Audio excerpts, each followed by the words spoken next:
오늘 저희들에게 주시는 하나님의 말씀은 야고보서 1장 12절의 말씀입니다. 제가 봉독하여 드리겠습니다. 시험을 참는 자는 복이 있도다.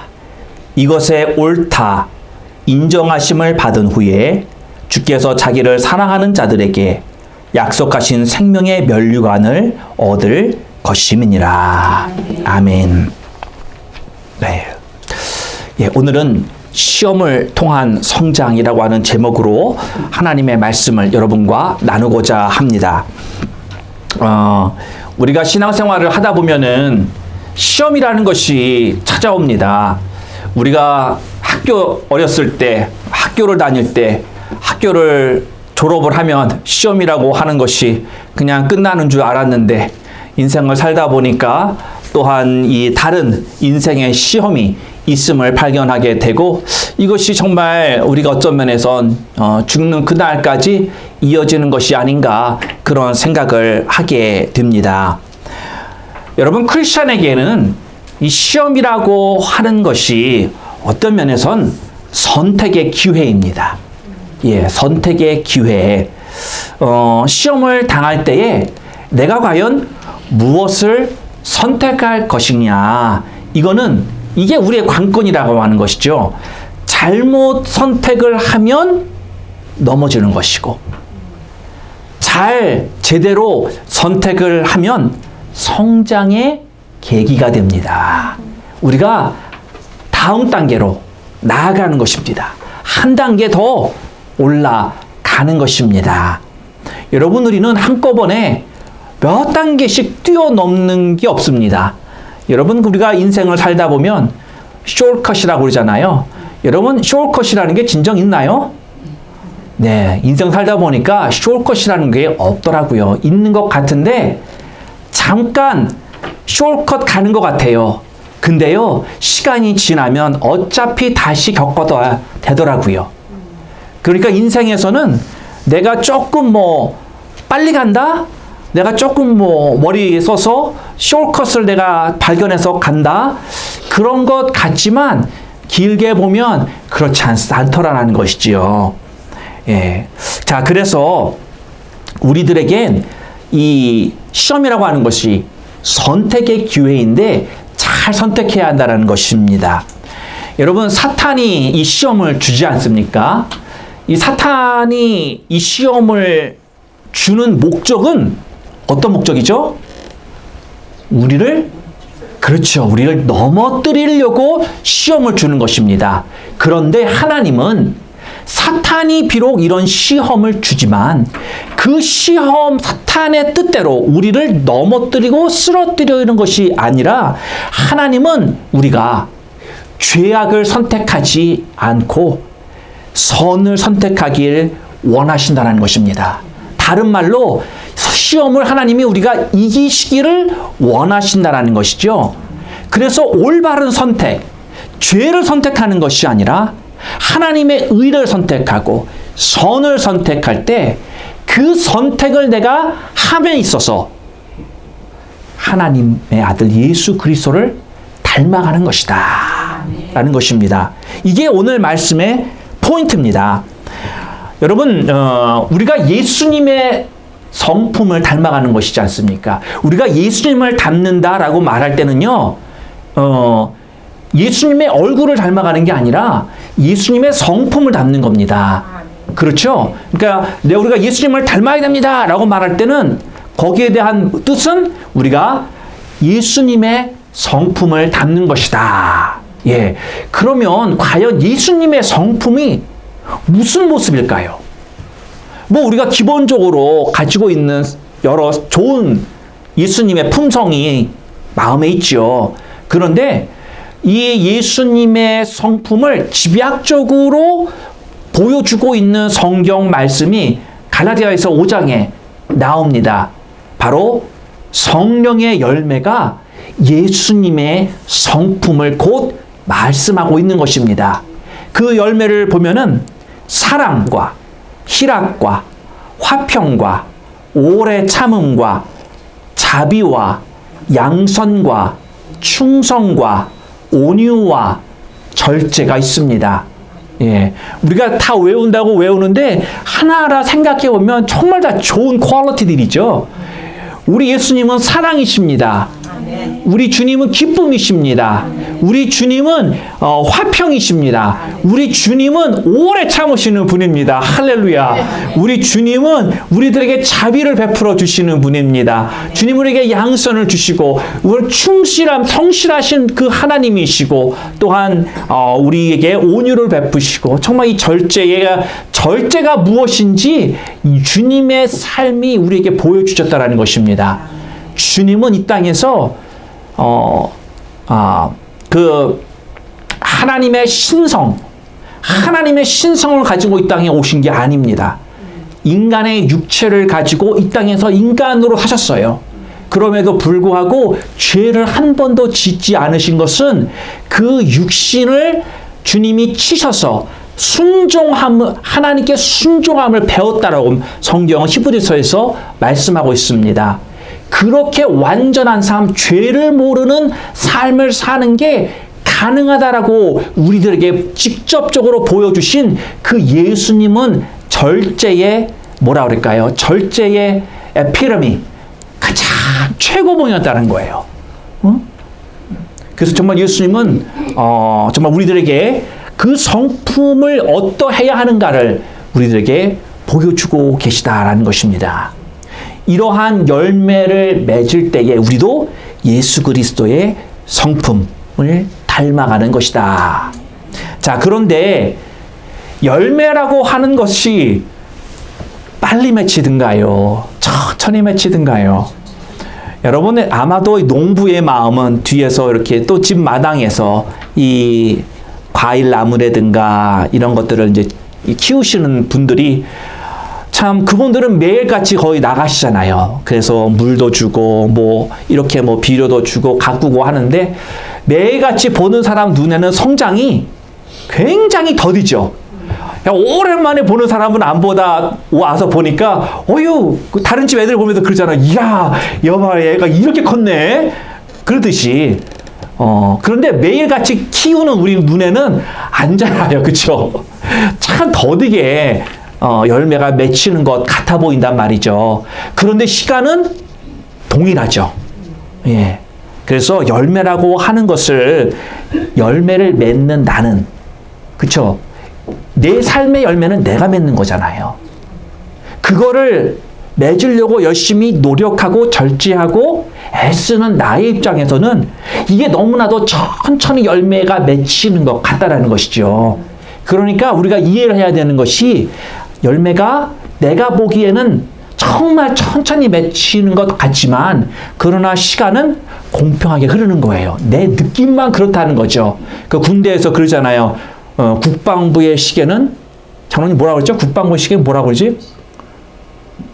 예, 돌아간다라는데 그 무슨 표현이 있는데 하여튼 국방부의 시계는 멈추지 않는다. 아무튼 아무리 늦게 가는 것 같아도 시계는 간다라는 거예요. 그와 마찬가지로 여러분 내가 예수님을 닮아가는 게 너무나도 더디고 내 삶에서 내가 예수님의 성품들이 나타나야 되는데 정말 그리스도의 향기가 아닌 정말 향기들이 나타날 때 얼마나 힘듭니까? 그런데 우리가 깨달아야 되는 것은 이게 오래 걸리는 프로세스라는 거예요. 그걸 인식할 때 우리가 실망하지 않고 계속해서 정진하여 나갈 수 있을 줄로 믿습니다. 자, 시험은 우리에게 선택을 줍니다. 무슨 선택이냐면 성령의 열매를 맺을 것이냐 아니면 정반대의 특성을 맺을 것이냐. 그렇죠? 시험은 우리에게 분명하게 기회를 주고 있다는 것입니다. 기회. 여러분 우리가 나쁘게 생각해서 그렇지 부정적으로 생각해서 그렇지 시험이라고 하는 게 결코 나쁜 것만은 아니다라는 것입니다. 시험은요 우리에게 우리가 잘할 수 있는 기회를 주는 거예요. 기회. 여러분 시험이 없으면 우리가 잘할 수 있는 기회가 없다라는 것입니다. 더 나아갈 수 있는 여건이 안 만들어진다라는 거예요. 아무리 잘하려고 그래도요 내가 시험이라고 하는 그런 단계를 거치지 않으면 잘할래 할 수가 없는 거예요. 왜? 여러분 잘하는 것도 내 선택사항입니다. 그렇죠? 예, 나도 잘하고 싶어요. 그러고 잘하고 그래서 내가 뭔가를 잘 할 수 있는 기회를 하나님이 주신 거에 대해서 우리가 어떻게 보면 그것도 하나님께 감사해야 될 일이라는 거죠. 그게 아니면 내가 선을 선택할 수 있는 여건이 없기 때문에.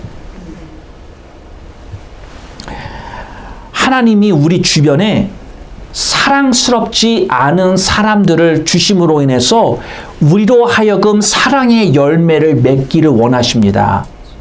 여러분, 사랑할 만한 사람을 사랑하는 것, 그리고 나를 사랑하는 사람을 내가 사랑하는 것, 이거는요, 세상 사람도 다 하는 거예요. 이거를 보고 그리스도의 성품을 닮는다라고 말하기는 좀 어폐가 있습니다. 왜? 나한테 잘해주는 사람을 좋아하는 건 어려운 일이 아니거든요. 그래서 우리는 나에게 힘들게 하지만 하나님이 그런 사람을 주신 것은요, 나로 하여금 사랑을 배우게 하시려고, 예수 그리스도를 닮아가게 하셔서 그 사랑의 모습이, 그리스도의 사랑의 모습이 나에게도 있게 하시려고 하는 겁니다. 우리가 슬픔 속에서 하나님을 찾을 때, 여러분 슬픔이 뭔지 아시죠? 네. 지금 내게 큰 슬픔이 없어도 여러분 인생을 조금만 뒤돌아 태엽 감기를 해보면 내가 슬펐던 때가 생각이 날 겁니다. 하나님이 왜 슬픔을 주셨는지 아세요?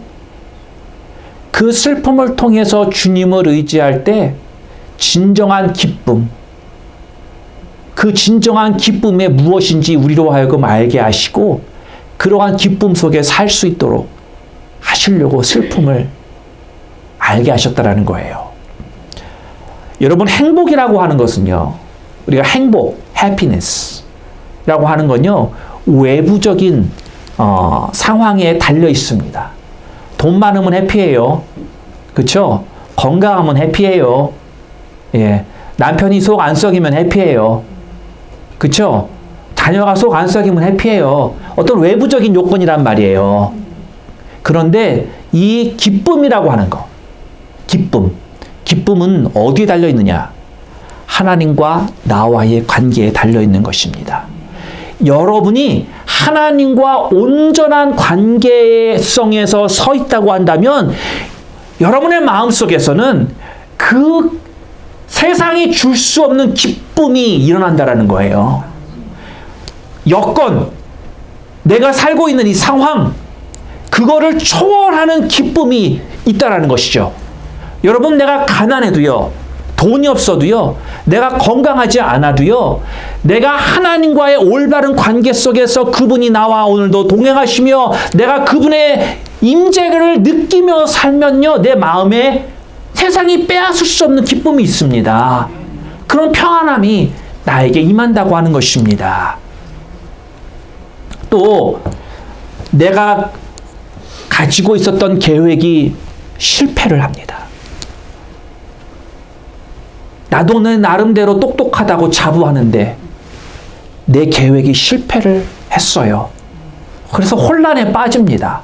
아니, 내가 여러 번 생각하고 또 생각하고 내가 정말 치밀하게 여러 계산을 거치면서 이런 계획을 세웠는데 그 가운데 실패했을 때 우리의 마음이 어떻습니까? 혼란을 경험하죠. 아니, 왜? 무엇이 잘못됐기에 실패했을까?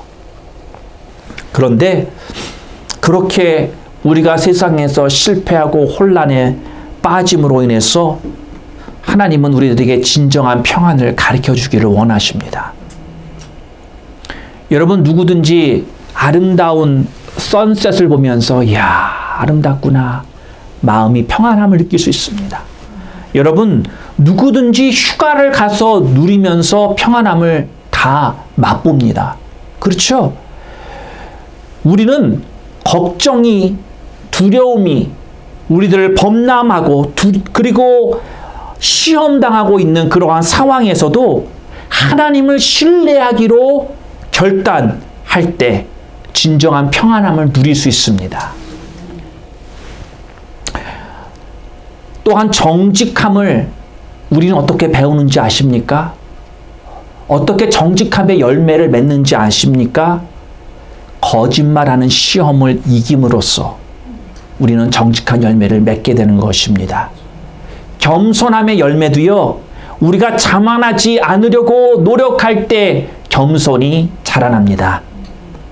인내심은 우리가 포기하려는 시험을 이겨낼 때 우리의 인내심이 성장한다라는 것입니다.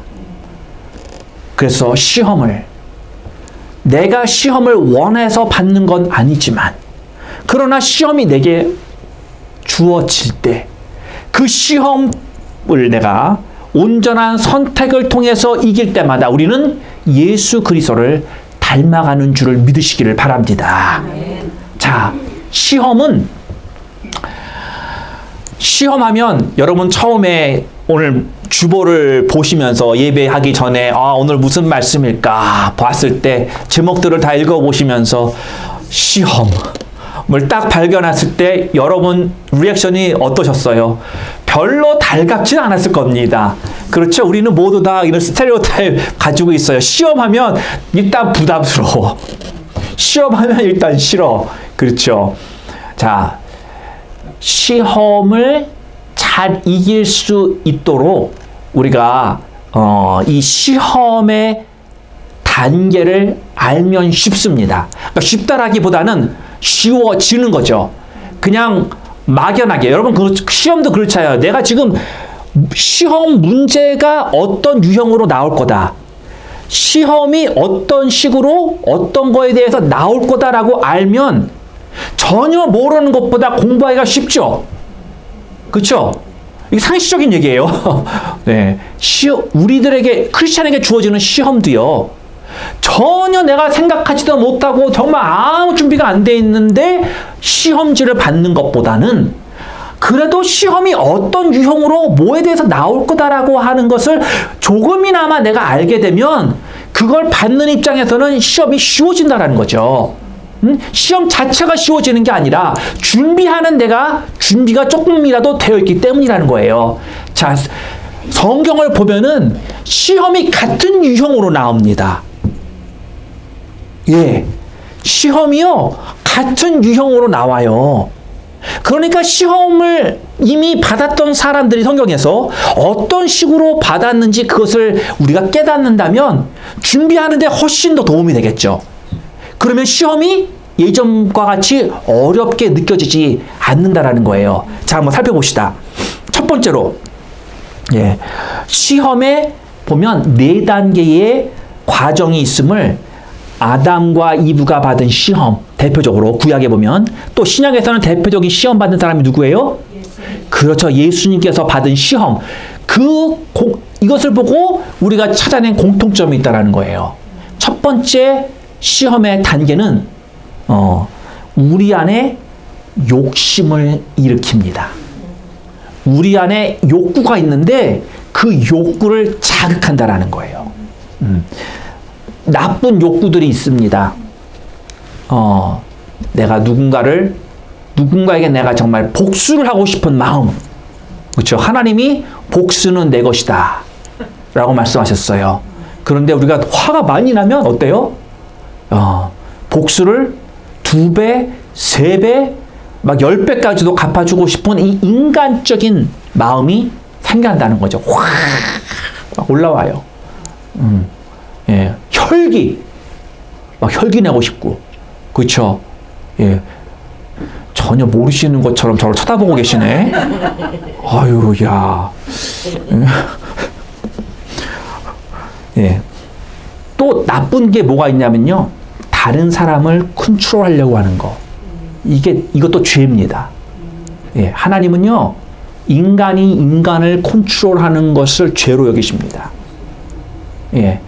근데 참 아이러니한 게 뭐냐면요, 내 속으로 나서 키운 내 새끼도 내가 어떻게 못하는데 왜 남까지 완전 생판 다른 남을 구속을 하려 하는 거죠. 컨트롤하려고 그러는 거죠. 자식이나 먼저 컨트롤 해보세요. 그게 성공하면 다른 사람을 하시든가. 그런데요, 자녀도 하면 안 돼요. 예, 모든 영혼은 누구에게 속했어요? 하나님께 속한 거예요. 그걸 내가 컨트롤하려고 하는 것은 다른 의미로 내가 하나님과 같아지려고 하는 내 욕심인 거예요. 예, 이게 다 나쁜 거라는 거죠. 또 뭐 나쁜 우리 이 욕구, 뭐 음란, 막 이 더러운 거, 막 이런 것들 얼마나 많아요. 이런 것들도 있고요. 또 우리들의 마음 가운데 사탄이 이 자극하는 이 욕심 가운데 어떻게 보면 정상적으로 보이고 정당해 보이는 그러한 욕구들이 있습니다. 예를 들면 이런 거예요, 여러분. 명예욕. 다른 사람들로부터 내가 인정받고 싶어 하는 거. 여러분, 어떻게 보면 이거 자연적인 거잖아요. 모든 사람들이 기본적으로 가지고 있는 마음이 이거라는 거예요. 사람들에게 인정받고 싶어 하는 것. 그런데 여러분, 제가 나중에 이제 다른 이제 구약에서 이제 이런 걸 다루고 있는 말씀들을 저희가 이제 볼 기회가 있으면 자세하게 다룰 텐데, 이걸 우리는 뭐라고 표현하면 이걸 명예욕이라고 불러요. 명예욕. 다른 사람의 인정받기를 원하는 것, 내가 명예를 추구한다는 거거든요. 이 명예욕도 결국은 무엇이냐? 여러분, 우리는 누구한테 인정을 받아야 되는 존재입니까? 그쵸. 하나님에게만 인정받으면 되는 거예요. 다른 인정은 is not valid. 예, 가치가 없는 거예요. 예. 그런데 잘못된 우리들의 욕구가 하나님에게 인정받기보다는 사람들에게의 인정을 먼저 생각한다는 거죠. 그쪽으로 추가 기울어요. 이걸 생각하고 하는 게 아니라 실은 그렇게 살아요, 우리가. 하나님을 배제하는 건 아니에요. 그런데 하나님한테 내가 인정받고자 한다기보다는 나의 습관과 나의 생각이 자연적으로 성도들이 좋아하겠지. 저 사람이 기뻐하겠지. 이런 생각이 먼저 든다는 거죠. 이 자연적이기로 그만큼 몸에 배어 있다는 것입니다. 그러니까 모든 결정을 해도 그런 쪽으로 이미 기운 거예요. 예. 그러니까 신앙생활 하면서 이걸 사실은 제대로 가지고 와야 되겠죠. 자, 그래서 정상적인 것 같지만 아니라는 거예요. 또, 여러분, 우리는 날 기쁘게 하는 것을 더 원합니다. 내가 things that please me. 나를 기쁘게 하는 거를 나는 원해요. 그러다 보니까 예를 들면 그런 거예요. 내가 기쁠 수만 있다면, 내가 좋아하니까, 내가 좋아하는 거를 하고 싶은 거죠. 응? 그것이 나를 기쁘게 하니까. 이런 마음 가운데서 우리가 행하는 게 뭐냐면요. 술을 마십니다. 마약을 합니다. 기분 좋아요. 릴렉스 돼요. 담배 펴요. 담배 니코틴이라는 게 들어오면요. 넓이스 사는 사람들이 컴다운이 된대요. 저는 모르겠어요. 진짜 되는지 안 되는지. 그런데 그렇대요. 그래서 한다라는 거예요. 그러니까 이런 나쁜 건 줄 알지만 그게 내가 기쁘기 때문에 나를 좋게 하기 때문에 한다라는 거예요. 무슨 말인지 이해가 되시겠죠?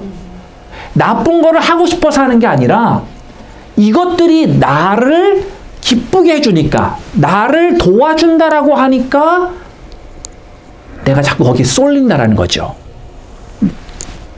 여러분, 돈을 사랑하는 것도 마찬가지입니다. 우리가 물질 이렇게 말하지만 실은 물질을 말할 때 뭐를 말하는 거냐면 돈을 사랑하는 거예요. 그래서 돈을 사랑하는 게 일만 악의 뿌리라라고 성경은 말하고 있습니다. 일만 악의 뿌리가 돈을 사랑하는 거래요. 무서운 말이죠. 예. 이게 등등 어떻게 보면 이 땅에 살면서 돈 없이 어떻게 살아요? 다 필요합니다. 그렇죠? 예.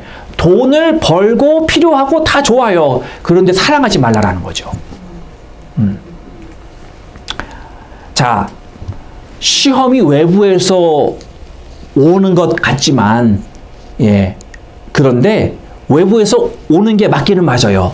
그런데 우리가 생각해야 될 게 뭐냐면 그 외부에서 오는 시험이 내 속 안에서 내가 가지고 있는 이러한 욕심들, 이러한 욕구들, 그거를 부추긴다라는 거예요.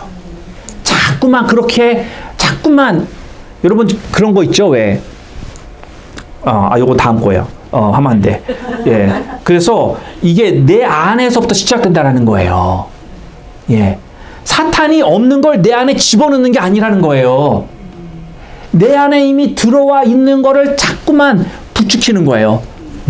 그래서 내 죄악된 욕망, 마귀가 요거를 건드린다는 것입니다. 제가 새벽 기도 때인가 수요 예배 그런 말씀을 드렸죠. 내 안에 이러한 이렇게 동그라미 같은 훅이 있어요. 예, 이게 내 죄악이에요. 그래서 마귀가 훅을 탁 던지면 걸리면 그냥 끌려가는 거고. 그러니까 우리가 신앙생활하면서 걸리지 않게끔 내 안에 내재된 이러한 나의 죄악의 욕심들, 이러한 잘못된 욕구들을 하나씩 하나씩 십자가에 못 박고 죽어나가는 과정을 우리는 신앙생활이라고 하는 거예요. 그게 내가 예수님을 닮아가는 삶에 너무나도 중요한 비중을 차지하고 있는 것입니다. 내가 이러한 것들이 해결되지 않으면요, 성령의 열매가 맺힐 수가 없는 거예요. 그렇죠? 예.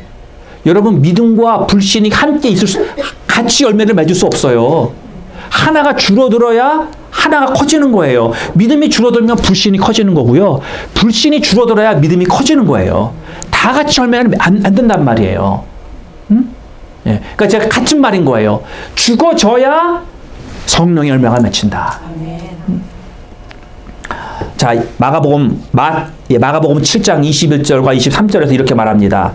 속에서, 곧 사람의 마음에서 나오는 것이 악한 생각, 곧 음란과 도적질과 살인과 간음과 탐욕과 그리고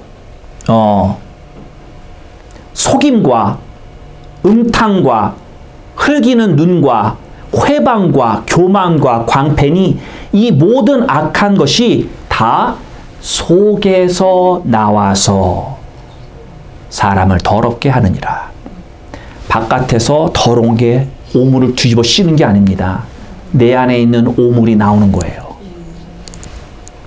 두 번째로 시험의 4단계의 과정 중에 의심의 단계가 있습니다. 처음에는 내 욕심을 건드려요. 욕심을 부추겨요, 자꾸만.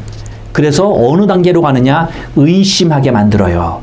사탄은 무슨 작업을 하는 거냐면 하나님의 말씀에 대해서 의심이 들게끔 작업을 하는 거예요.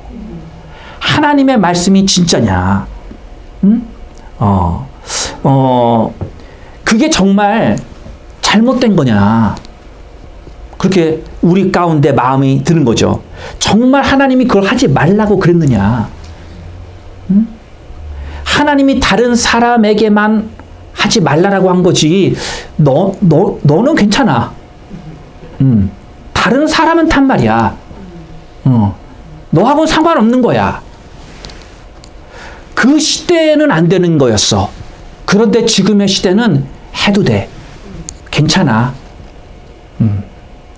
하나님은 내가 행복하기를 바라시는 게 아닌가? 그렇다면 내가 기뻐하고 즐거워하는 걸 하게 내둬야지. 술이 나를 기쁘게 하는데, 마약이 나를 기쁘게 하는데, 하나님은 내가 행복하게 원하신다면 내버려 두셔야지. 왜냐면 그게 나한테 좋은 걸. 이런 생각들. 그런 의심이 조금씩 안에서 싹트게 만든다라는 것이죠. 그 다음 단계가 거짓의 단계입니다. 세 번째. 사탄은 진실을 말하지 않습니다. 요한복음 8장 44절에 보면은 사탄을 향하여 뭐라 그러냐? 거짓의 아비요. 거짓의 아비라라고 말하고 있습니다. 마귀가 무슨 말을 해도 거짓말이 하는 거죠. 그러니까 완전 straightforward 거짓말. 새빨간 거짓말. 러시아 정부처럼. 그렇죠? 우리는 결코 우크라이나를 침공하지 않을 것입니다. 우리는 그를 형제국으로 여깁니다. 그리고 나가지고 며칠 안 돼 뒤돌아서서 대포 날리고 미사일 날리고 다 죽였죠. 지금도 죽이고 있고. 저는 정부가 그렇게 시뻘건 거짓말을 하는 물론 제가 또 그리고 나서 생각을 해보니까 미국이라고 다를까? 조금 다를 것 같아요. 그런데 어느 정도 정치라고 하는 부분이 있기 때문에 어느 정도는 이해가 가지만 정말 저는 그런 장면들을 보면서 저렇게 거짓말을 하는 게 저게 마귀 새끼구나. 사탄이 그렇게 거짓말을 해요. 또 어떤 거짓말을 하냐? 100% 거짓말이 아니라 진실과 거짓을 섞어요. 때로는 50대 50, 때로는 90대 10. 여러분 거의 다 진짜예요. 근데 살짝 하나만 바꿔. 그래도 그거는 거짓입니다. 진실이 아닙니다.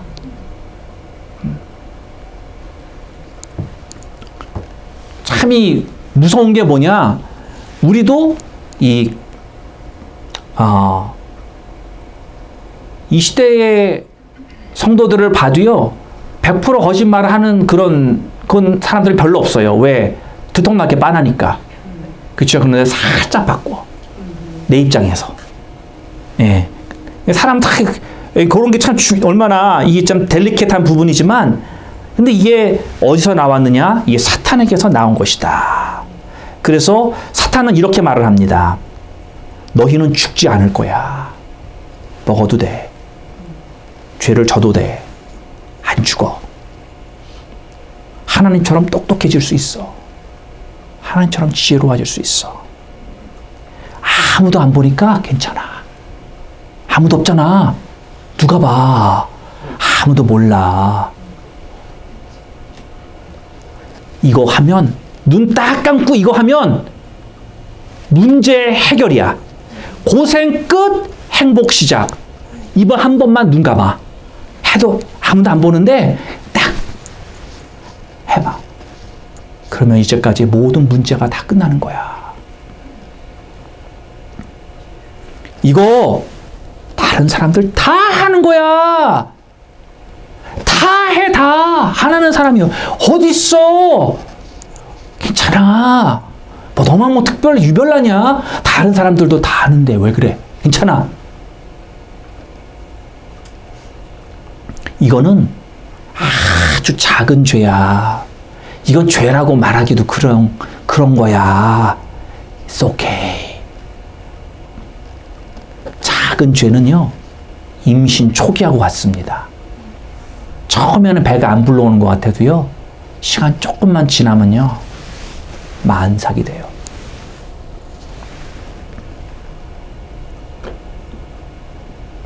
사탄의 이러한 거짓에 우리 넘어가면 안 됩니다. 그리고 네 번째 마지막 단계는 불순종입니다. 사탄이 이렇게 우리의 욕심을 자극하고 의심하게 만들고 거짓말로 우리를 미혹합니다. 그러면서 결과적으로 우리가 어떻게 넘어지길 원하냐면 하나님 앞에 불순종함으로 넘어뜨리려고 그래요. 그러니까 우리가 넘어진다는 것은요, 결국 불순종인 거예요. 불순종의 단계에 갔다라고 하는 것이, 그럼 우리가 알아야 될 게, 내가 넘어진 거구나, 이게. 우리는 넘어지고도 넘어진 줄도 몰라요. 어떤 면에서 우리는 넘어진 상태에서 살고 있는 사람도 있을 거예요. 진짜 제대로 일어나서 순종하는 삶의 모습보다